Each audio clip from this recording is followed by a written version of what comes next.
Hi అండి. ఇందులో వచ్చేసి మునక్కాయ టమాటా కర్రీ ఎలా ప్రిపేర్ చేసుకోవాలో చూపిస్తాను. ముందుగా ఆయిల్‌లో మునక్కాయలను 80% ఉడికించుకొని సిమ్‌లో పెట్టి పక్కన పెట్టుకోవాలి. తర్వాత అదే ప్యాన్‌లో కొంచెం ఆయిల్ వేసుకొని పోపు దినుసులు, కరివేపాకు, ఉల్లిపాయలు, పచ్చిమిర్చి అన్నీ కూడా వేసి ఉల్లిపాయలు కలర్ మారేంత వరకు ఉంచుకోవాలన్నమాట. తర్వాత అందులో 2 పెద్ద సైజు ఎర్రటి టమాటాలు సన్నగా తరిగేసి ఇందులో వేసుకోవాలి. టమాటాలు కొంచెం సాఫ్ట్ అయిన తర్వాత రుచికి సరిపడా ఉప్పు, పసుపు, కారం, ధనియాల పొడి, కొంచెం జీలకర్ర పొడి, అలాగే కొంచెం కొబ్బరి పొడి, ఒక స్పూన్ కొబ్బరి పొడి వేసుకోవాలి. ఇవన్నీ కూడా వేసుకొని నూనెలో బాగా మగ్గిపోయిన తర్వాత ఒక 2 నిమిషాల పాటు మగ్గిస్తే మూత పెట్టి మగ్గిపోతుంది.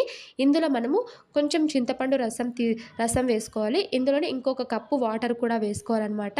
ఇలా కొంచెం ఉడికిన తర్వాత ఇందులో మనము ముందుగానే మగ్గించి పెట్టుకున్న మునక్కాయలను కూడా వేసుకొని ఒక 15 నిమిషాల పాటు మూత పెట్టి ఉడికించుకోవాలి. మధ్యలో మధ్యలో కలపడం మాత్రం అస్సలు మర్చిపోవద్దు.